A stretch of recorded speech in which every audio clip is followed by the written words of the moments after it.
Welcome to the Gritty Podcast. I am your host, Brian Call, and today I am joined by my brother, the Gritty Broman, behind the camera. How are you, Brent? I'm well. Thank you. Right on. And beside him is his wife, Daisy. How are you, Daisy? I'm average. Thank you.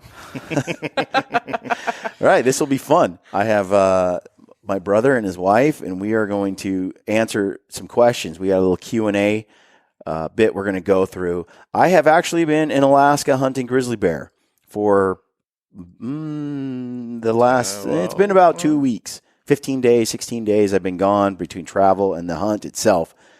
It was an incredible hunt, and I was there. Actually, Tim Burnett was there from Solo Hunter with me at the same time. We were in the same hotel there, hanging out. He went with Eric Lee, the guide services. He's known Eric since college time. Anyway, they went out, and I went with one of the guides, Chris, and they went out on the other side of the concession area to hunt, and we were pretty far apart. And Tim got an incredible grizzly. If you go to his Instagram, you can see, and he's going to produce some film, I'm sure, about the hunt. It's his first inland grizzly bear. I wanted to hunt inland grizzly more than, let's say, Kodiak or some of these island bears, because I just love the mountains and I love bears in the mountains. So, and I feel like these inland grizzly are just a little different than your typical fish eating bears that are down on the rivers and near the ocean. Anyway, I did not get a grizz yet. I'm going to go back, it looks like, either in August or next spring. We had an awesome hunt, and I did get a bear. I got a black bear, and the footage from that is pretty cool. And we did get on some grizz. We just weren't able to get in rifle range in time.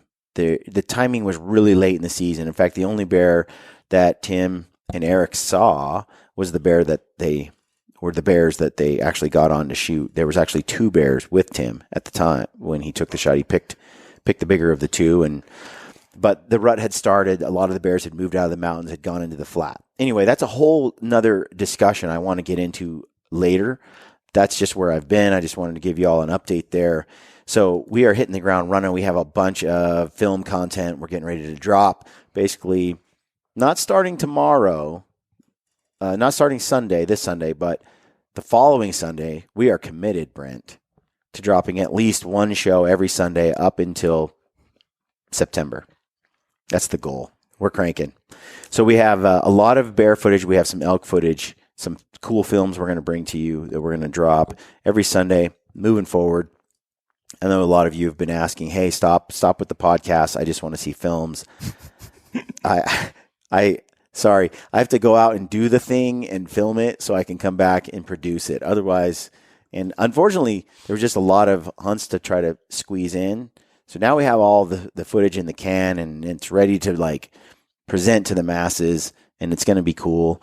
I think you're all going to enjoy it. It's some pretty cool stuff. So, but Brent, we're going to get into the Q&A. While I was gone, there were a lot of questions. I wasn't able to respond to them on our YouTube channel like I try to engage on. I've been out of pocket. So Brent's collected a whole bunch while I was gone. And we're going to go over those questions on the podcast. I think that's one of the easiest ways to knock them out and just answer kind of everybody all at once. And hopefully you all find this quite useful. We had a lot of engagement, a lot of questions. So before we do that, I want to remind you to check out a couple of our partners. Mountain Ops is one of them. I just took a blaze shot, so I'm fired up. This is a Mountain Ops blaze, a little focus and energy. Delicious. No, it doesn't really taste that good. But it does give me it works. It does work. I get super focused. I'm alert. I like the kick that it gives. But anyway, that's a great thing to get. It's kind of like a 5-hour energy without all the downsides of a 5-hour energy, but with a lot of the benefits. So check that out. And also check out Mountain Ops Ignite. I use a lot of citrus bliss and pink lemonade on the last hunt, mixed with a little Pedialyte and a little bit of Stealthy Nutrition E-Charge. And that's another company to go check out. Go check out Stealthy Nutrition. Over there, Brian and Hillary have crafted some great stuff for gut health. I take the krill oil. I take the turmeric. I take the vitamin D. They have some very high quality, high grade supplements over there. And I like the electrolyte mix. It doesn't have a lot of sweeteners, nothing artificial in it. And mix that with the Ignite. So anyway, you can use the code at Mountain Ops. Use the code Gritty at Mountain Ops. Get anything you want there. Use the code Gritty over at Stealthy Nutrition as well. I've also been enjoying the CBD gummies. Those I've been taking on all the hunts. Those are delicious. And they are delicious. And I got to say, man, I'm feeling limber and loose and like young and strong. And so you got to check that out. Just eat one. Yeah, it is. You need to have extreme discipline to eat just one or two. So check those two companies out for consumables, for things that a little boost or energy from Mountain Ops. Get some gut health stuff and some CBD over there at Stealthy Nutrition. We'll have links below in the description fields of all of our videos. You can go to briancall.com and find it there, or you can just go to our YouTube channel and find it in the description fields there. So check that out. All right, Brent, you got some questions that people fired away, brought in house. What are they? We got a couple. So a lot of these have to do. I kind of bunched some of the questions, so they're kind of themed a little bit. A lot of these have to do with feet. A lot of people had a lot of follow-up questions after we dropped that podcast about you and the ankle braces and not dealing with hot feet and stuff like that. So we did a podcast on the hot feet and blisters and ankle braces, which I got a lot of good feedback on that. Mm-hmm. And in fact, on this last hunt in Alaska, there was snow and also like 65, 70-degree days at the same time. So we had extreme temperature swings, and it rained a lot, and then it was hot a lot. And on that hunt, I went straight Laponia with the ankle braces and just cruised all over the mountains like that. The thing that I have found, and I mentioned this on the last podcast, I've used a lot of ankle braces in my time. The best ankle brace that I've ever come across after testing tons and tons of them is the Mosquitos Universal Ankle Brace. And Brent will now provide a link in the description field for that ankle brace. He didn't before, and I apologize. It's all on him. Mm-hmm. It's SWEDO Universal. And Brent will provide a link in the description field. So it's Mosquitos Universal. And the reason it works, the Mueller ones suck. There's all sorts of other brands out there. Generally, they all suck. You need one that actually goes to provide lateral ankle support so your ankle doesn't roll. You really do need a brace that is long enough that it provides that kind of stability. And this brace is just bomb-proof. And the more you wear it, the more it conforms to your foot and the more comfortable it gets over time. And if you really do have an ankle that tends to roll real easily, there is a fiberglass insert that you can slide into the brace to give it extra stability for lateral stability. I've worn those after a torn ligament, and I returned to playing basketball on a regular basis, and my ankle just is weak. Over the course of a year or two of wearing a brace like that, my ankle gets stronger and stronger and stronger, and then I quit having the problems of it rolling. The problem with an ankle that can roll is it just stays loose, and those ligaments stay wrecked for years and years because a lot of guys don't move to a brace, and then after repeated, they just always have that ankle. It sprains every 6 months or once a year. But if you go 2 or 3 years without any ankle injury, it gets stronger and stronger and stronger. And then the likelihood of it repeating just isn't likely. Like my right ankle, I haven't hurt it in so long. I can roll it sideways and stand on it. And I can stretch it, no problem. My left ankle, if I even tiny bit turn it, it'll swell and hurt and cause pain because it's damaged. There's something in there wrong with it. So I'll get it looked at, but in the past I've always found invasive surgeries aren't really useful. Stem cells might be the ticket. I'm going to look into some of it, but for now, once I throw that ankle brace on, it totally fixes the problems. It's pretty comfortable to wear, and I used it on this 2-week hunt in Alaska in some pretty rugged country, and it worked great. So the problem, usually what would happen is I would wear a low top tennis shoe, just a low top where the ankle brace is a little bulky around the ankle. And so when you wear a low top shoe, it doesn't squash the ankle brace, but the ankle brace is all you need for the support. And when you try to wear a 3/4 top or a high top shoe over a brace, it's uncomfortable. And the same is true with the boots. When you try to wear a Crispy Nevada or another boot that has the ABS system in it or the ankle brace support system, and that boot really isn't meant to have a bulky ankle brace, especially if you have fiberglass inserts in it. It's not meant to lace up around that, right? So when you can, the thing about the Laponia is the top of it's so limber and kind of loose and lightweight that it's actually pretty comfortable to wear the brace and the Laponia on top of it. And then in addition to that, with some sheep feet insole inserts, it stiffens up the footbed just a little bit with the ankle brace around it and then the boot on. It's one of the most comfortable setups I've found, and it's utterly waterproof. That Laponia is insanely, it just never leaks. Ryan wears that thing for thousands of miles until their sole is coming off, and he's like, this is the most waterproof boot I have ever worn. It's so deceptive because it does look just like a plain old tennis shoe. Mm-hmm. The thing about it too is it breathes really efficiently because of the neoprene tongue on the top. And so even though it's got some sort of synthetic or faux leather, I'm not sure what it is made out of on the lower part. It looks like leather. I don't know if it really is or not, but the boot is super comfortable, super flexible. Ryan has been extolling the virtues of the Laponia forever, and I like the boot, and I've talked about how much I like the boot. My only issue with it was that I was worried I'd sprain an ankle with it in it without support. Mm-hmm. But now that I'm wearing the brace with the boot, that's my go-to. Now I know that without question that I can run up and down mountains without getting hurt when I have ankle braces on, because they provide better support than even the ankle brace support system built into the boot. It's even better than the built-in boot stuff. It stabilizes. So once I have that on and it's conformed to my foot and it's pretty comfortable because it does over time, wearing the Laponia over the top of that with a sheep feet insole insert, it's comfy. You can walk for miles. I don't get tired feet. I don't get sore feet. The boots are light, so it doesn't feel like you're hiking in a boot all day, like lifting a heavy boot. You feel more agile. It's just a comfortable boot. I think that the Laponia has continued to go.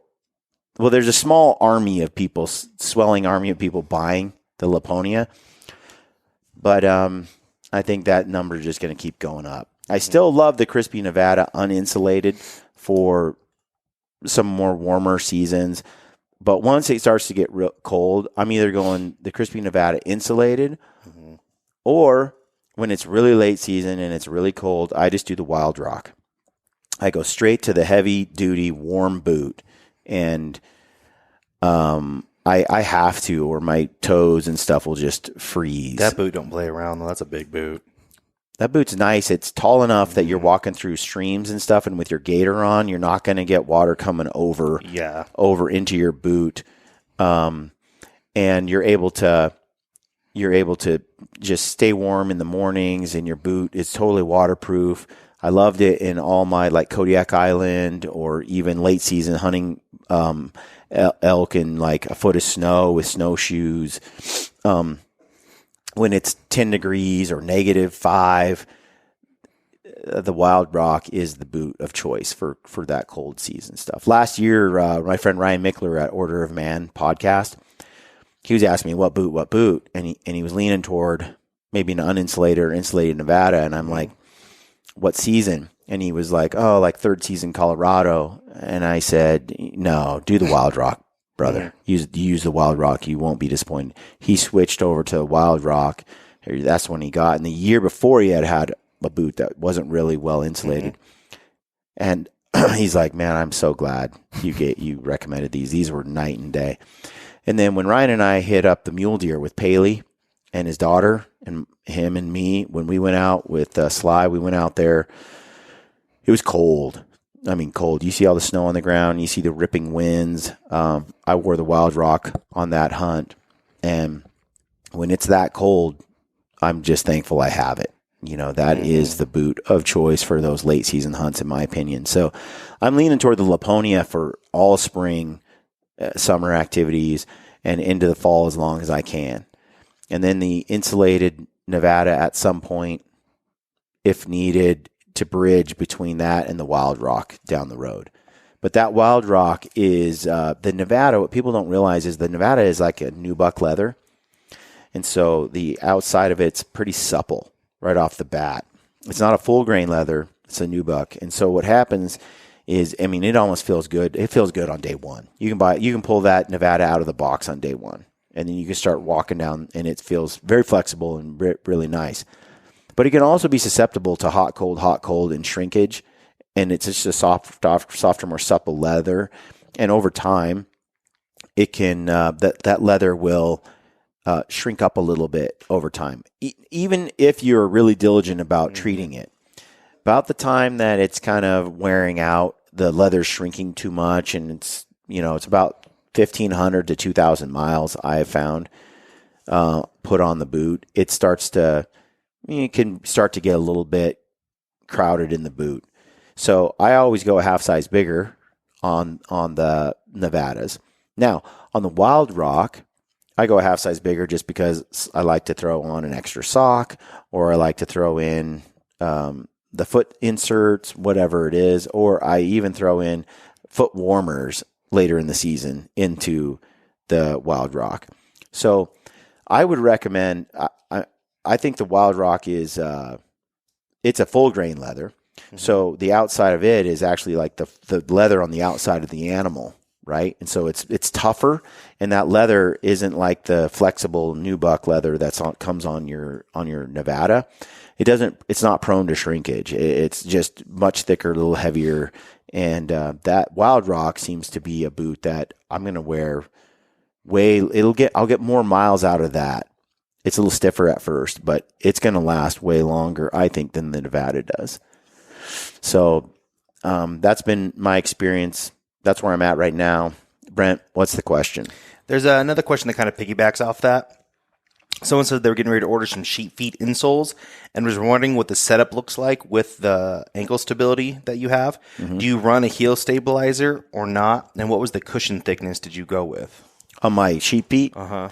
So on my sheep feet, if you're watching the video, this is the one I got the same one in my boot as I have in my tennis shoe here. And this is the full length one, right? Not the half? Yeah, the half I run in my running shoes. I put in my running shoes. I use in my running shoes. I think they're perfect for that. Mm-hmm. But for the boot, I have the full length here, and I do have this heel stabilizer. It doesn't look like a very big one. I've seen some that were pretty thick. Yeah, I don't know. This is the one that seemed right for me. This is what I went with. This thing is going to last basically forever. They can get a new piece of foam. They'll refoam it. You can mail it back in. Yeah, I was looking at that because someone said something about how they bought a pair of custom orthotics like 3 years ago, and it cost them $600. Whew, Daisy, I was going to ask. You want to smell this? You want to check it out? Yeah, actually, I do. Come check it out. Yeah, you're good. You may not want to touch it. Let's see. Yeah, you'll survive. What do you think? Just get in the kitchen. Come on over here, okay. Daisy. All right. Oh, I can smell it from here, Brian. That's what happens when you hike in it and wear it like this. Yeah. So, but I think every shoe smells a little bit like this. Mm-hmm. A little funk to it. Yeah, you need a little, I don't know, little cleanser, a little baking soda. I was going to ask you, can you clean them? Can you put them in the washing machine? Yeah, I don't know about how I think you can just scrub them with soap and water, mm-hmm. But if I was going to be extra lazy, could I just toss them into my load of laundry? Dishwasher? I would not put them in the dishwasher. No. Yeah. I think the heat would mess them up. When you ask about the foam that I have, I got the thinnest layer, I believe, that you can get. Mm-hmm. I don't like a lot of foam. Yeah. And at first, it's not that compressed, the foam.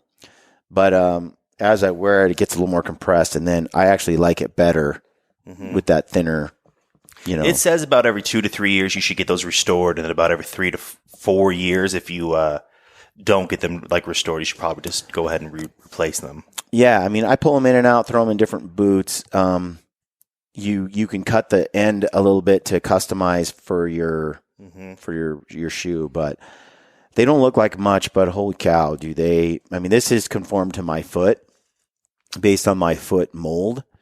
And then just the way they have the heel cup. We need to get Caleb back on the podcast to talk some more about it, but it fits my arch of my foot perfectly. All I know is now that I wear these in my boots, they take my boots to another level. Same with my tennies, and I can stand in them, walk around in them all day. And it's just, I don't have the same jacked up, not that I had a big problem before, but my feet would cramp in the arch. After 10 or 12 days of hiking, or 12 miles of hiking, after a few days, you get a little dehydrated sometimes. Maybe you pull an all-night hike and you get in bed and it's just a lot of fatigue. I would point my toes, stretch, and then my feet could lock, like just in the arch, and then be like, oh. I try to get them unlocked. And then I try to unlock them, and then, they'd relax a little bit. They cramp, though. But then I'd flex them a little bit because the boots are off. Well, as soon as I ran the sheep feet inserts, it stopped happening. I stopped having those cramps. And now, yeah, it just, I don't know, less blisters, less everything. I was going to say, for how much you use them, they really don't smell as bad as I thought they were going to. You use them a lot, right? Yeah, but I take them out and I'll rinse them off and I'll let them dry, like every now and then. I also, when I'm hunting, I pull them out and I just stick them in the sun in the heat of the day. I'll air my feet out, my socks, and I'll take those things out. And I think the sun does a lot to kill germs and bacteria and all that. And I think the sun is a great way. When I used to wet the bed, my mom would just take the mattress and stick it in the sun. And it would kind of get rid of that smell when I was a kid. I only wet the bed till I was like 2. I was going to ask you. And that's for my sure. Next Or maybe it was 10. I can't remember, but 12? Yeah, it happens. He has a little it's just what you are. Me and my sister Katie, we were bedwetters. Not sure what that means. Really don't know. Some psychological thing to it, maybe. I asked Hillary Lampers. She's like, some people are just chill. Whatever it is that says wake up, you don't have it until you're older. Anyway, so yeah, I think the sun helps out quite a bit with that. Good job. Yeah. So that's it. I think you should definitely invest in sheep feet. People write in and say, should I? Is it really worth the money? Look, I've used the super feet and I've used the sheep feet, and I know you can go to other places and get custom orthotics. But I know the guys at Sheep Feet, theirs are unique in the foam and the ankle stabilizer and all that kind of stuff compared to other insoles that I've seen. And these are head and shoulders above like a standard super feet that you would throw in. They're not even on the same. They're not. Someone sent me a link when I was getting ready for all this, and they sent me this link of this. It's a blog, and the guy talks about what kind and the 4 different levels of orthotics that you have, because you have your like prefabs that you would buy from like a Fred Meyer's or Walmart or whatever. You have a modified where they do a little bit of extra to it. You have your heat molded prefabs where they heat up the mold and they put them on your feet, and it kind of does that. Yeah. And then you have the custom orthotics. But the difference in price jumps up quite a bit with each one. That custom orthotics on average is between $400 and $600. Yeah. And that's what we're talking about here. This same custom orthotics that they do, they've just been able to find a way to do it differently lately. I think, because they showing the process, they would measure the foot, they would take pictures of it. Right. They have molds that you can just stick your foot into. They'll ship it to you, the mold. You put your foot in there, and they ship it back, and they'll send you the orthotics that match your foot. And if you want another pair, Sheep Feet keeps all of those footprints on stock for like 6 months. Yeah. So if you want another one, you don't have to pay for another kit. You can just get another mold made. And if you're in Utah, because they're not too far down the road here out of Salt Lake, you can spin over there and they'll just do it for you there. But I'm telling you, man, it is worth the investment. And to me, it's a buy it once and use it for 3 or 4 years. And then when you do get it re-foamed, I don't know what that costs, but it's probably minimal. A lot of it is kind of a lifetime purchase. Well, yes, it actually. So they call it restoring it, putting on new foam, and they will do that as long as it's part of the regular wear and tear within 3 years. So basically, like around that 3-year mark, you just send them in and tell them you want a new thing, and they'll redo it. But if you get like a rock or something under your insole or in between your insole and stuff, and that wears it down, they won't do anything about that. Yeah.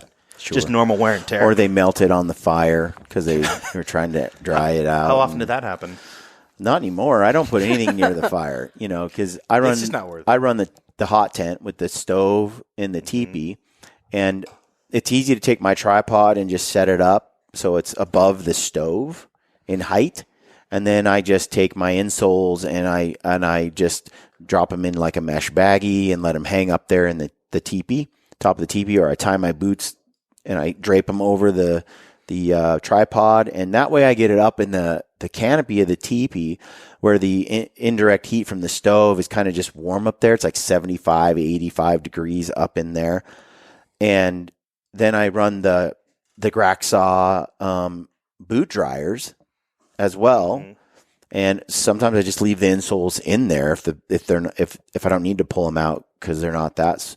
I run those boot dryers, and the hot air from the stove burning inside the canopy hits those fans, and those fans air out those boots, and those things weigh. Well, I don't remember what the boot dryer weighs, I'll look it up, but it's basically, nothing. if you're hunting late season and your feet sweat at all and you're backpacking, I don't know why you don't. A hot stove, teepee and stove is basically a must. It's stupid to not take it because it weighs. In fact, nothing. On this last hunt, we were talking to Eric, and 3.5 ounces are how much the boot dryers weigh. 3.5 ounces. Yeah, that's crazy. Crazy. So I was talking to Eric, and Eric is? Eric is at Alaska Adventure Services. He's owner of Alaska Adventure Services, and he's the one that invited Tim and I to go down and hunt inland grizzly bears. And if you look at he's also the guy that took Tim to get his first Dall sheep, and took Randy Newberg and Marcus Hockett to get their first Dall sheep. Sweet. So Eric is a cool dude, and he and I. So he invited me along to go, and so Tim and I go down there. And what I was asking him, do I bring the teepee and the stove? And we had Chris Tobias with us, who was my guide, and I talked to Chris, and he's like, it might snow, it might not, it could be cold in the morning, cold in the evenings, but a lot of in the mountains there's no wood to burn. And I'm like, is there no wood, or is it just, because my experience has been there's almost wood everywhere. Even in areas where you think there's no wood, there's wood. You can find something. And it's shocking how many dead branches and things in like little cuts in, like, it's a sea of grass, but there's always like a little cut, a little ravine. And in the bottom of that ravine is a bunch of trees and scrub brush and dead branches. And so, yeah, it looks like a sea of grass, but then there's way more to burn than you think. So we debated whether to bring it on this hunt because it's June, But I'm like, it only adds 1.5 pounds among 3 guys to bring this stove. We brought the U-turn. I knew I didn't need the bigger U-turn. I bought the smaller and the little tiny stove that goes with it. And I'm like, why not? We use that thing so often. Because you got rained on too, and we got to dry ourselves out when we got soaking wet. I just feel like it was so comfortable. And if your boots get it all wet because you fall in a river or whatever, if you have a teepee and stove combined with the boot dryers, you're golden. You can dry out your boots, no question. And it's kind of hard to go without for me. And it's your weight that you're adding. There's almost no cost. It's like 1.5 pounds, right? Nothing. So, late season when it's really wet and cold, or when it's really cold rather, and you sweat your nuts off in an insulated boot, because A lot of times you're glassing for 8 or 9 hours in the same spot and you don't hike anywhere. Well, your feet can get pretty cold just sitting there if you have nothing to keep them warm and you don't have a good insulated boot. Okay. So, but then you got to like run down a mountain and up the other side and down the other side. Well, now you're going to sweat like crazy. Your boots, after a couple of days of that, and I just get adrenaline and my feet just gush sweat into the boot. Being able to pull those things off, stick them in the canopy of a heated tent, run my fans in there, dries my boots out. So the next day when I put them on, they're totally, totally comfortable. The other thing that can be a problem is when the boots get wet like that and they freeze. Yikes, that does sound like a problem. It's miserable. It's miserable. And you sleep overnight and your fire goes out and then it's 10 degrees and your boots are frozen and it doesn't take hardly any moisture in your boot for it to freeze and become a block. And that leather doesn't want to stretch. It doesn't want to move. Your laces are frozen. Then, especially if you had to walk through any kind of water earlier that day or just before night, and now it's frozen on the outside and on the inside. And as soon as you put your foot in there, it's ice cold because that's what it is. You're putting your shoes into the side blocks of ice. Right. So late season, having the boot dryer, we run the stove. My boots are hanging on my tripod up in the canopy of the tent. The fans are going. When I wake up in the morning, I flip on the fan. We wake up to a fire. It's before daylight. We're getting ready to chase mule deer, let's say. We're just waiting. We're having a little breakfast. During that time, my boots become soft and supple and dry. And so when I put my boots on in the morning out of my sleeping bag and climb into my boots are warm just like my sleeping bag was warm.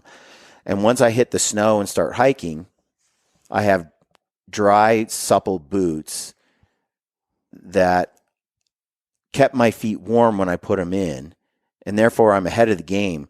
Once you put your foot into an ice block, immediately they get cold, and then the whole day you just can't seem to get them to warm up. So having those boots be dry in the morning like that has been a game changer. And you can't do it without the crack saw, like without some kind of fan, because just because you put them up there in the canopy, it does warm up the outside, but the inside of your boot that, especially an all leather boot, it just does not want to dry out. Just doesn't. It just keeps that heat just can't get in there. So sounds like glamping. So by the way, it's called woodsmanship. Okay. With electronics and fancy tents and titanium stoves. Use the code GRITTY, by the way, at Graxaw for game bags and for the boot dryers. And use it at Sheep Feet for your custom orthotics, and you're gonna save some money, and it helps us out, helps them out. But they are great. I wouldn't be talking about them just because we work together with them if they weren't critical pieces of gear that I love. These are game changer tips, for staying out there longer and being comfortable. So this question right here, it kind of goes with, I want to ask this one because it kind of goes with what you were just talking about with the tent. This is from T. Griffith. It says, Brian, help me understand the floorless tent thing. Is it just to allow you to run a stove?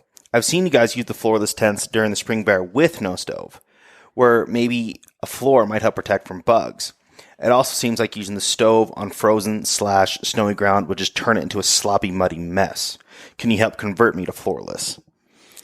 So a lot of people who have never used a floorless shelter, that's the sort of image they have of a floorless shelter.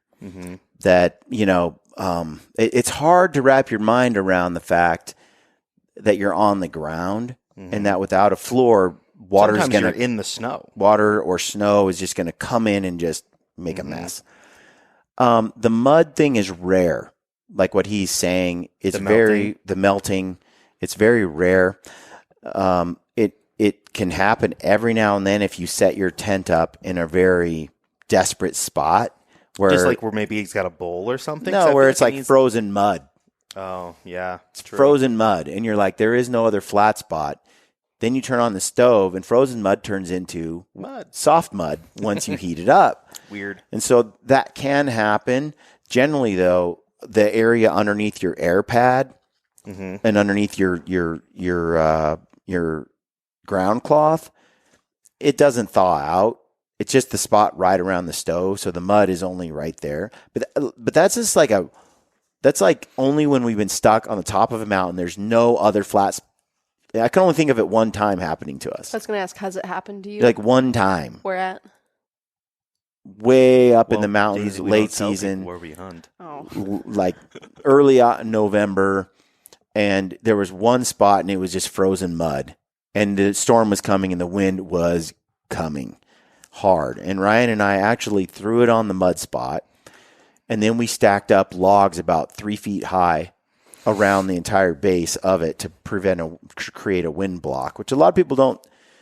I want to talk about this on another podcast, setting up a teepee. I would rather bring the teepee like I did. Some people are like, well, what about the wind? Will it knock it down and stuff like that? Well, every tent has that potential, but snow and wind definitely can hurt a teepee more than like a self-standing dome tent like a Hilleberg, which is more built for taking the beating, that kind of thing. Wind. But in my opinion, that's a rare storm in the course of a 14-day hunt, and I can stand up in my big red cliff, and I can walk around, and I can have a big heated space, and 3 guys can fit into one tent. And if I have the real estate to put it, I'd rather pack that than the Cimarron. Now, when the storm comes and it's really bad, we've ridden it out, but there are times where we're like, okay, well, this might be bad. We drop the center pole and we just drop the tent down, and we just lay there until the storm is done. How many times has that happened? 3 times maybe. And we were pitched where we knew we were going to get slammed by a storm up on the top of a windy peak. And if we had dropped elevation and got to another spot, we'd get out of the wind. There's certainly ways around that, but we wanted to be in that particular spot. We knew what we were going to probably end up doing, and we dropped the teepee pole and just rode it out and then propped it back up and continued to go to sleep. I mean, it's not that big a deal. And with a stove, you just dry it. If you did get wet, you dry it all out in 30 minutes with the stove running in the morning or whatever. And that same thing happened on Kodiak, where we had to drop the stove out, take the pipe down and all that kind of stuff, to deal with some of those winds. We had a tsunami come, and it was pretty stormy and nasty, and it felt like those were going to tip over. Same thing though. The teepee isn't that big a deal, but the ground thing is this.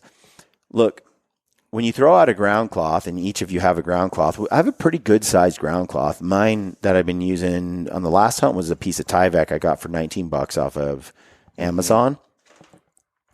And you take that Tyvek, and it's pretty loud at first, but you put it in your washing machine with some hot water, and you just run that thing through your washing machine 3 or 4 times.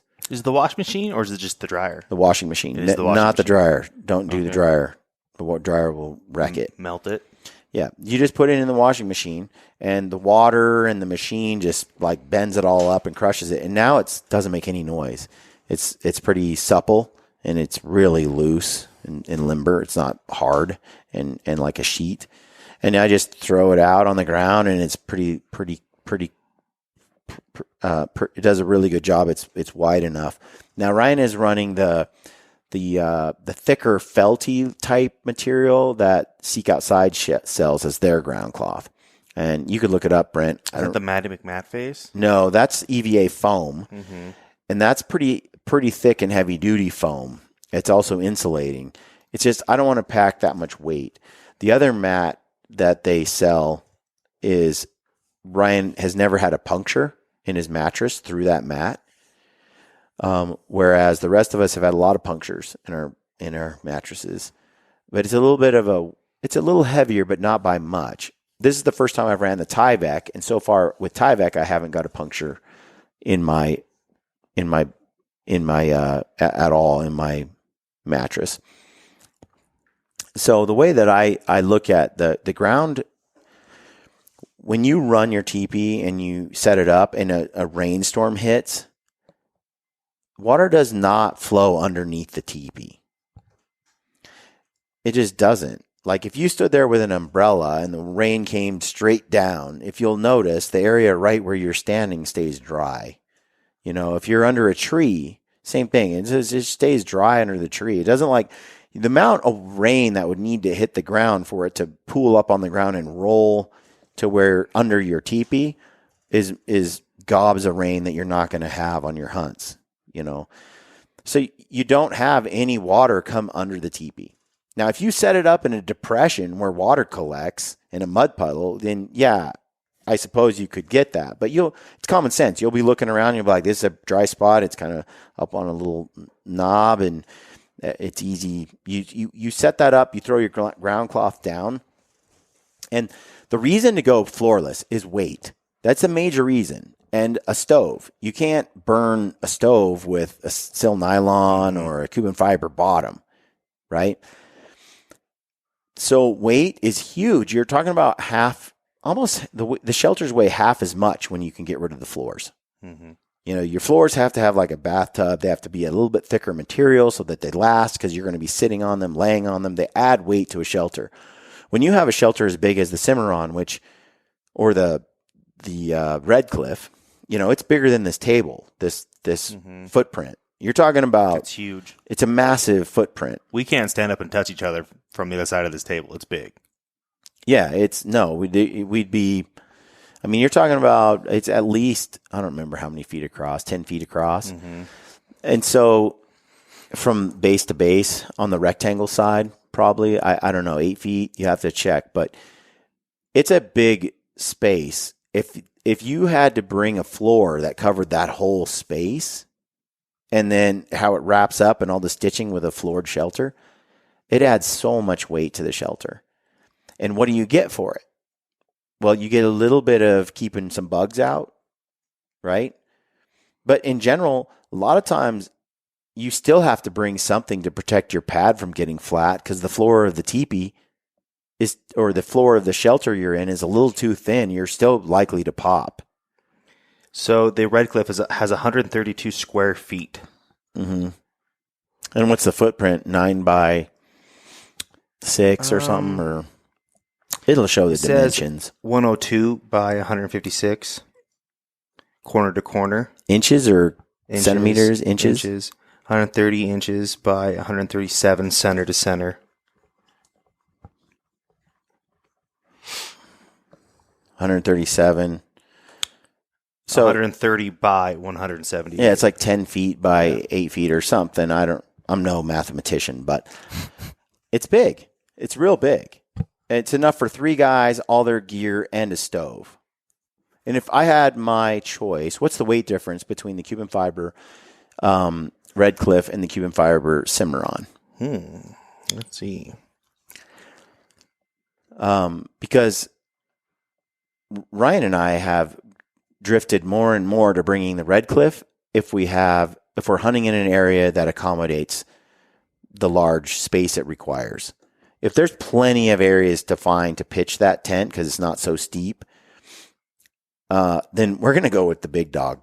It's way, way more comfortable, and the weight is the extra weight is worth it because it hardly adds a little more weight. The only reason we don't bring the Red Cliff and we opt for the Cimarron at times is simply because you need a big space to pitch it because it's a bigger shelter. And sometimes it's hard to find a space big enough to put it where we decide to stop. And we don't want to have to hike half a mile down the mountain or someplace else to find a spot where it's flat to put a tent. It's just because we're hunting serious mountains,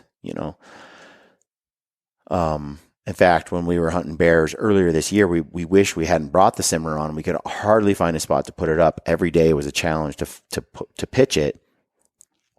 And we wished we had brought the Silex or the Aeolus or something where we could pitch that in just like a deer bed on the side of a slope.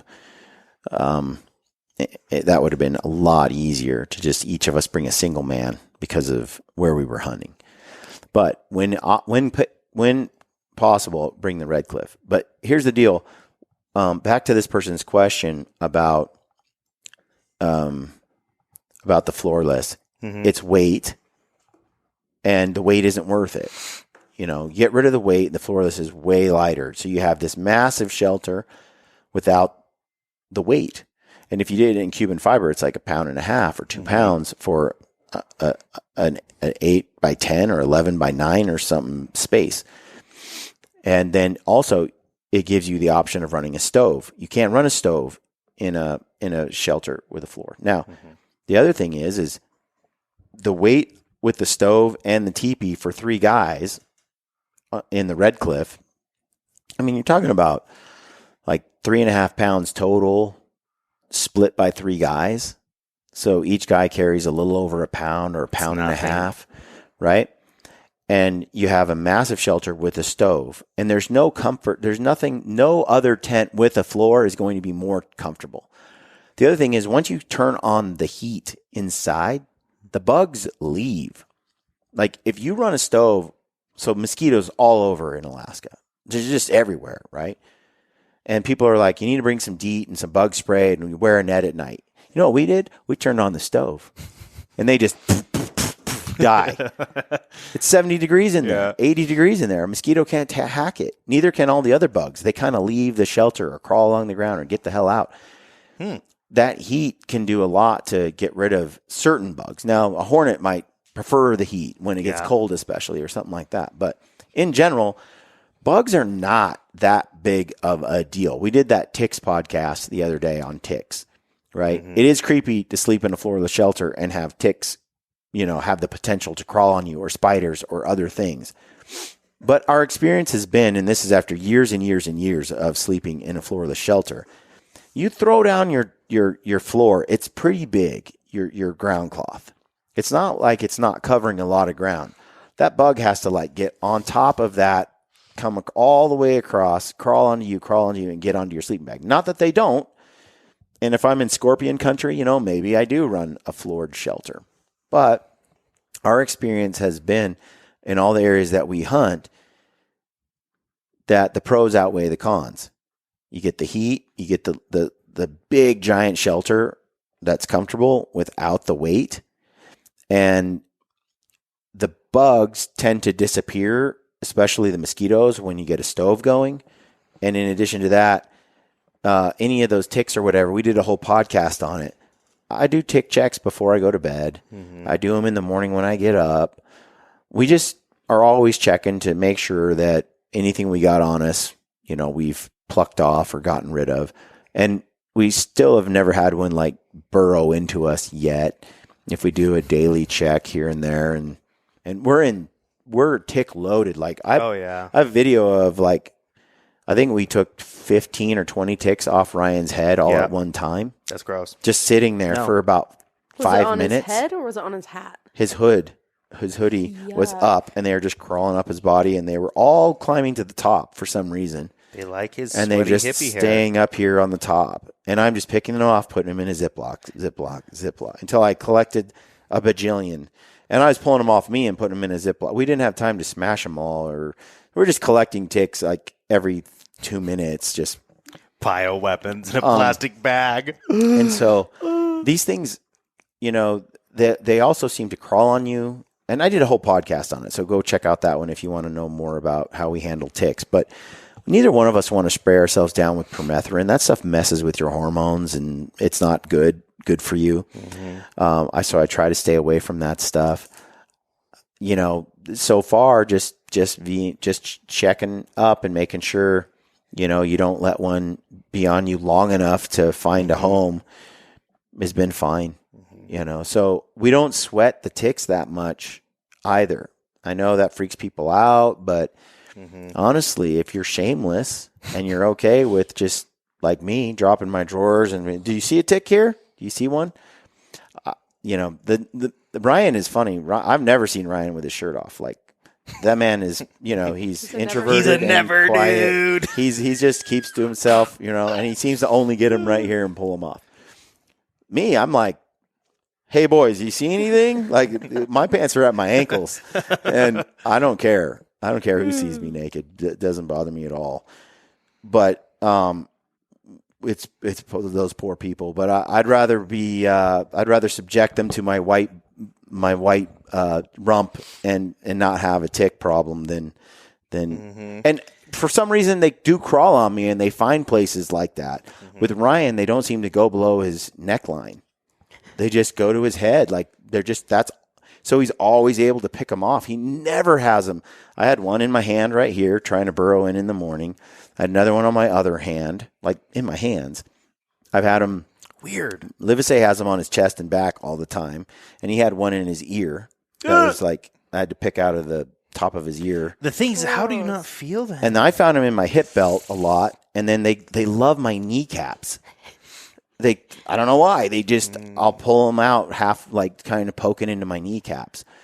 And sometimes around my calves. Maybe ticks just have fetishes and they're just going for their thing. I don't know what it is. I don't know. But Ryan doesn't really get them in the other spots. Now, I think Ryan had Rocky Mountain Fever once. And you told me he got sick once. He did get bit. He said after that time, he kind of has had it built up like a natural deterrent to where they crawl on him, but they don't really ever set up shop.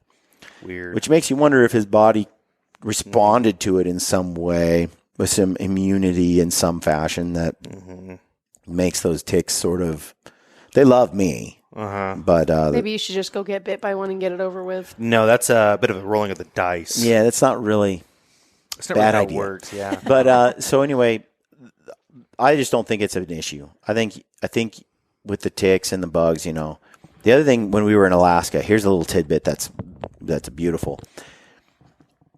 We used for bugs, for mosquitoes, Thermacell has the little Thermacell things that with the butane canisters, and it heats up and it emits that like citrus cell kind of stuff in the air, citronella or whatever, and it makes the mosquitoes. It's got a heating unit basically with a vent. You put in this cotton covered citronella, it's like a plastic container. It looks like a little handheld heater almost. Yeah, and I used that in Alaska, or Canada rather, and with Jeff Lander up there at Primitive, and we were bow hunting black bears up there, and literally there were clouds of mosquitoes. I put that thing on my backpack, and it just created like a 5-foot force field, and mosquitoes it kicked their butts. Moses of the forest. Yeah, it was crazy. But I didn't want to pack it necessarily. It's a kind of a heavy, bulky thing. And then if you take the citronella, the butane canisters, they run like, 16 hours and they burn out. Yeah. So we were shopping and we were getting just a little bit of DEET that we could spray on some clothes or whatever, just in case the mosquitoes got so bad. I got a head net, mosquito net for Alaska, so they'd stay off my face, put gloves and shirt on and all that. And I should be pretty much protected from those mosquitoes. So I was doing that, but I was like debating bringing a Thermacell with me, but I just couldn't justify it because all the canisters, you got to bring the whole container and everything. I'm just like, it's not very efficient. But then we came across a little Thermacell burner that screws into your cook stove butane canister. And I believe it's good for 180 hours of burn time in a butane canister, in a small canister of solid burn time. So I was like, wow. So all you got to do is bring that little tiny thing. It looks about the size of an MSR pocket rocket, but it's plastic. It's not metal. So I don't know what it weighs. Not much at all. It's just this little thing. And it's got the same Thermacell kind of burner piece on it that the Thermacells do that burn through butane. Only this one has a regulator and it burns your gas that you cook with. You bring that anyway. I don't know if I'm going to need it for mosquitoes or not need it for mosquitoes. So we grabbed that thing and we screwed it onto our cook stove, our jet boil, mini mo, burner, gas burn, and put the cards in. And the cards weigh nothing. They're just this little package of cards in foil. Break them open. They're blue. And you put them on that heat source and it emits that citronella and all this stuff into the air. So we're like covered up in mosquitoes inside the Floorless shelter. Generally, you can kind of tack it down and keep a lot of the mosquitoes out by pitching the tent really tight to the ground and then the teepee, and then you can kind of stack your gear and some other things around the base and even some rocks or stuff on the outside, which then helps you keep, or logs. Like Ryan and I, we've used logs where we just kind of stack them along the base, and you don't have a floor, but you kind of seal it up so that it's hard for a mosquito to find its way in. So what you're doing is you're setting up a Ninja Warrior obstacle course for these mosquitoes. Yeah. And the biggest, strongest one wins. Yeah. Well, the ones in Alaska literally were like Flying dragonflies. Yeah. They were so big, they would land on you, and you can go like this, slow motion, and smash them. They have no speed. There's an audible crunch. They're just giant, but they have no. It's like they're dead. They have no ability to like escape quickly. There's no maneuvering. Yeah, you can smash them all. They're just big and slow, but they're persistent. They're and you can hear them from like 2 feet away. You can hear them coming. They're just so big, but. So you can set up your teepee like that, but we set it up so it's quite vented so mosquitoes can just cruise in. And we ran that thermocell on that stove. I don't know if you can look it up, Brent, and see what it's called. But that little thermocell deal just crushed the mosquitoes inside the Red Cliff. You just turn that thing on. It runs like 8 hours. The cards run 8 hours, right? You turn it on, and the whole teepee is void of mosquitoes. Now, I looked at the option of bringing a mosquito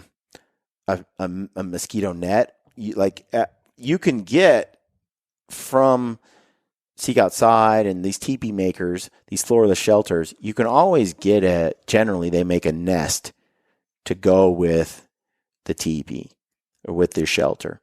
The nest comes with zippers to get inside them, just like a double wall shelter does.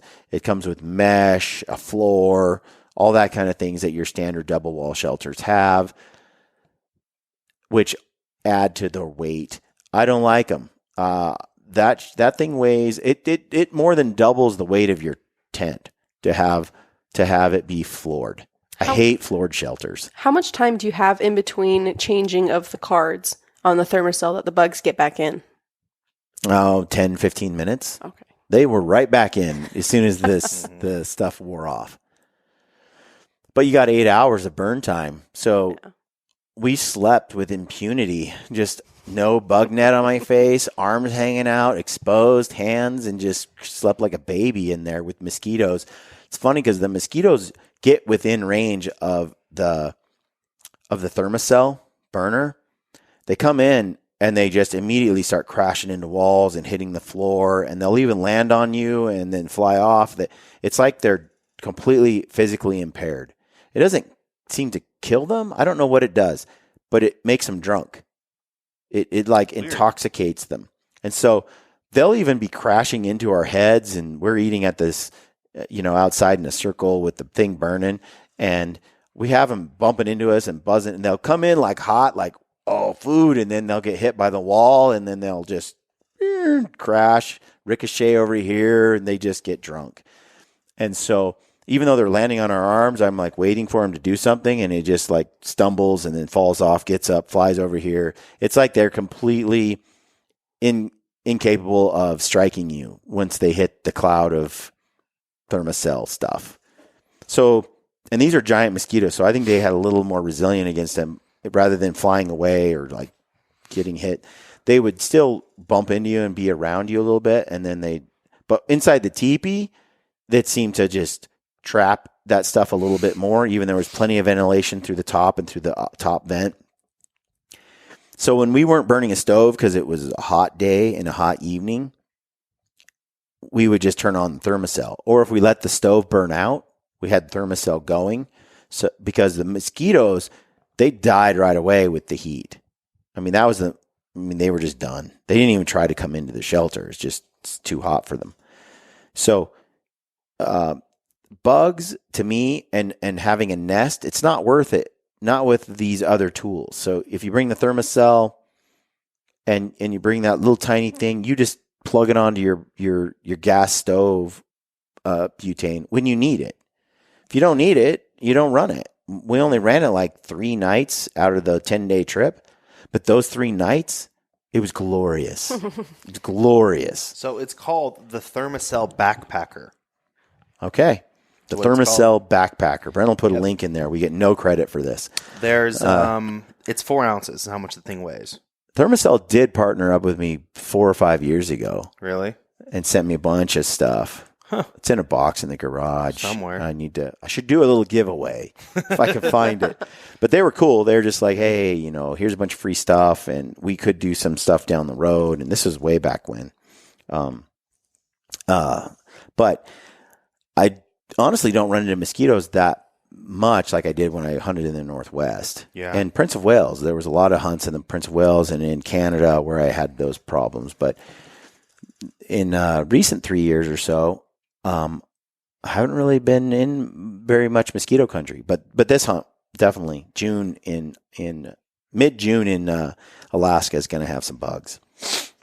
Have you heard of, how do you say that, Daisy? Prolotherapy. You ever heard of prolotherapy? No. Is that what your dad got? No, my dad did stem cell therapy. Prolotherapy, is this for your This is for ligaments, like. Uh-huh. It's what it does is you inject a dextrose or fructose solution into torn or otherwise damaged ligaments and tendons, and your body treats it like an attack. Like inflammation. Yeah, and so it attacks it, and you basically create increased scar blood tissue. Flow. Yep, you create scar tissue where that tear is, and the body basically repairs itself. And the problem with tendons is blood flow. There's no blood flow. It's like an Achilles. It takes so long to heal because there's nothing to supply nutrients to it. So when you create that artificial road, right? When you create an artificial damage attack, the body fixes it.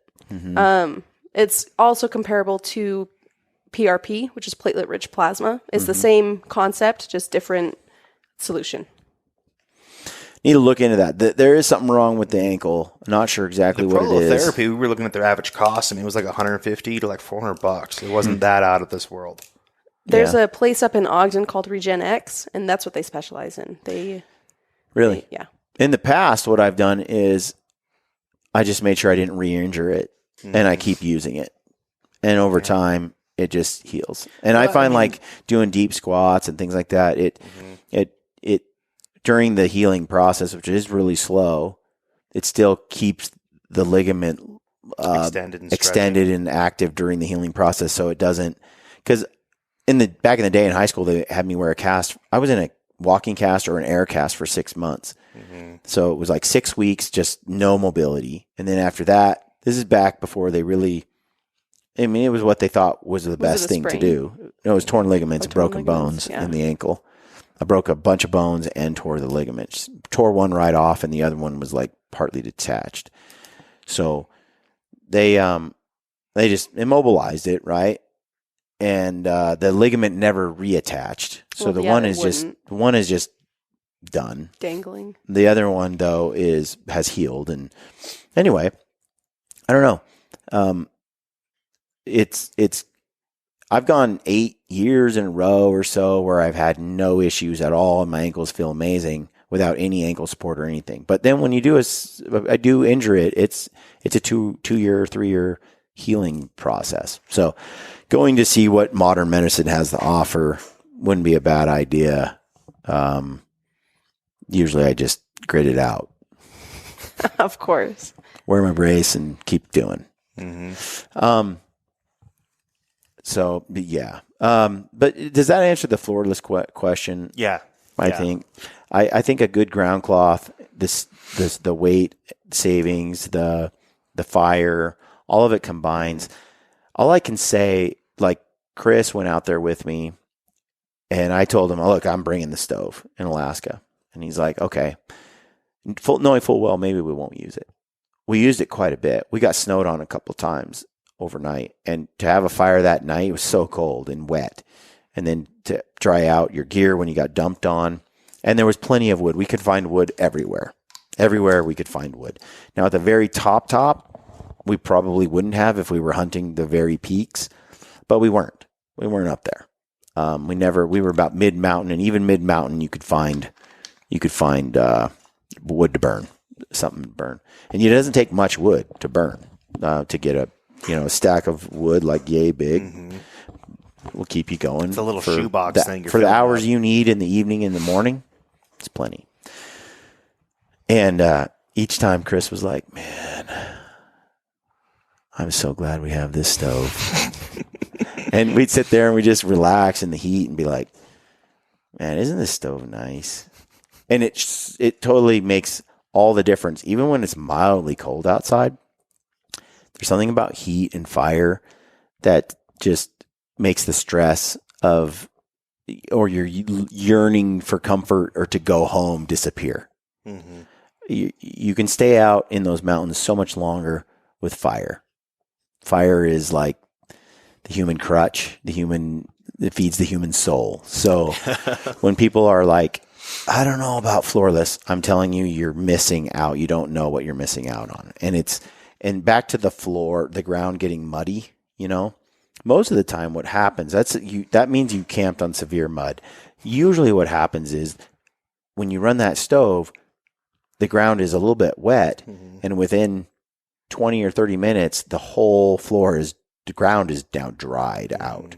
And within a few hours of running it, your teepee is dry. And if you leave that teepee in the same spot for 4 or 5 days, every morning, every night you burn, the area you're in just gets more and more dry, no matter what's happening outside the teepee. And so these concerns of the ground being wet or uncomfortable and all that, they're just irrelevant when you're running a stove. Same with they're like, well, what about condensation? Who cares about condensation? You turn the stove on for 10 or 15 minutes and all of it's gone. And if you wake up and you do have a super wet set of gear and you throw it in your backpack and then it gets rained on or something happens, 15, 20 minutes with the stove burning and everything is fixed like new. So it just, this whole thing is, I hope I've convinced you need Floorless. And once you do try it and use it, you'll never go back. Dudes never go back to, there are specific, don't get me wrong, there are some particular hunts, I'd say 3 or 4% of the hunts out there where you might want like a Hilleberg type shelter. But I'd say 95% of them, we're going Floorless and a stove on everything we can. Are there any downsides to having a Floorless and a stove that we haven't already covered? It does not compute. I don't know. I mean, like if someone's just being belligerent and doesn't want to go with the Floorless, what do? They're soft. They're soft. I don't know what answer you were expecting. No, I mean, what would be the reason? I can't. Having done it both ways for years and years and years, I just think going Floorless is dumb. Now, if you used a crappy wood stove and you're like, that's a pain to burn everything, the wood just... You mean not going Floorless is dumb? Yeah, that's what I said. Is that what you said? I think so. That's what I meant. Going, yeah. So the old school tents, I just look at those and I'm like, why would I go back to 1990? Yep. Or early 2000s? Well, like, let's get with the future. And the fact that more of these aren't being pushed and sold in like your REI type stores, it just goes to show how much these people don't really spend time outside, in especially in rugged conditions. They Yeah, the majority of people go camping in the summer. They backpack in the summer, and granted, in the summer you don't. Awesome. I might run, to be honest, in July in Moab. Hell, I might just run like a type of standalone shelter with a floor. There's more bugs, a little more mosquitoes. It's handy. You throw it up, crawl inside. You just leave it open to the sky and let the wind blow in. It's like it's mesh. You can throw the rain fly on it if you want to. I wouldn't mind running a type of like MSR hubba or something like that for that. But we're talking spring, fall, winter, hunting seasons. There's not a hunting season on the planet where I want to run a floored shelter, in my opinion. Maybe Arizona. But even then, why would I when I can just sleep in my truck in a canvas cutter? In Arizona, like what about like a scorpion or something coming in because it is warm? The canvas cutter. Bedroll. The new ones that have the mesh top and everything. I just sleep in that at night. It gets cool at night in Arizona. Mm-hmm. But during the day, it can get warm. But I'm mobile. I'm driving around, I throw the bedroll out on the ground with canvas cutter. By the way, use the code GRITTY at canvas cutter too. Get yourself a bedroll. We use the bedrolls anytime we're car camping. You have that giant foam mattress. It's super comfy. My sleeping bag, my pillow, everything's already in the bedroll. It's effortless. I just throw it on the ground and crawl inside. And if mosquitoes or bugs or scorpions or things are a problem, you run their lightweight summer version is. I forget, Brent. They all have all these names. You have to look it up. But it's just the mesh. It's like it's a mesh mesh top. It's like a tent. And way more efficient and I think easier to use than something else. So I probably use that tool for that job. But when it comes to fall and spring and wintertime, I'm going floorless. And I'm doing a stove on the edge of those seasons. We even brought a stove on all the spring bear hunts, even though we only burned maybe once or twice. But when you want to burn in a stove, you want to do it.